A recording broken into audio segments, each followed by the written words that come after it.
அமரர் கல்கியின் கள்வனின் காதலி அத்தியாயம் 4 பகுதி 2. அவ்வருஷம் பள்ளிக்கூடத்தில் படித்தபோது பெரிய மனுஷர்களின் பிள்ளைகள் சிலருடன் அவனுக்கு சிநேகமாகியிருந்தது. இதன் பலனாக அவன் மோட்டார் வண்டி விடுவதற்கு கற்றுக்கொண்டிருந்தான். பரீட்சை தேராமற் போகவே அவன் படிப்பை விட்டுவிட்டு ஒரு பெரிய மிராசதாரரிடம் மோட்டார் டிரைவராக அமர்ந்தான். அந்த காலத்தில் மிராசதாரர்கள் வாங்கிய மோட்டார்களை எப்படி கையை விட்டு கழிப்பது என்று கவலைப்பட்டுக் கொண்டிருந்தார்கள்.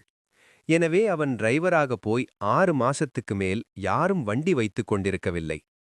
கடைசியாக அவன் டிரைவராக இருந்த பெரிய மனுஷரிடம் பலத்த சண்டை போட்டுக்கொண்டு இனிமேல் ஒருவரிடமும் சம்பளத்துக்கு டிரைவராயிருப்பதில்லை என்று சபதம் செய்து கொண்டான். ஒன்றுக்குப் பின் ஒன்றாக வந்த துன்பங்களால் மனம் இடிந்து போயிருந்த முத்தையனுடைய தாயார் அவன் ஊருக்குத் திரும்பி வந்த சில நாளைக்கெல்லாம் பிள்ளையையும் பெண்ணையும் உலகில் தன்னந்தனியாக விட்டுவிட்டு காலம் சென்றாள். 2வது தடவை முத்தையன் ஹைஸ்கூலில் சேர்ந்து படிக்கப் போனான் என்று சொன்னோமல்லவா, அதற்கு அவனுக்கு தூண்டுகோலாயிருந்த மற்றொரு காரணமும் உண்டு. அந்த காரணம் கல்யாணிதான். கொள்ளிடத்தில் உடைப்பு எடுத்த வருஷத்தில் அவன் ஒரு நாள் வண்டி மாட்டுக்கு நல்ல தார்குச்சி சம்பாதிப்பதற்காக படுக்கை காட்டில் புகுந்து போய்க் கொண்டிருந்தான். அப்போது திடீரென்று ஐயோ ஐயோ என்று ஒரு சிறு பெண்ணின் குரல் கேட்கவே அந்த திசையை நோக்கி விரைந்து ஓடினான். அடுத்த பகுதியில் சந்திப்போம்.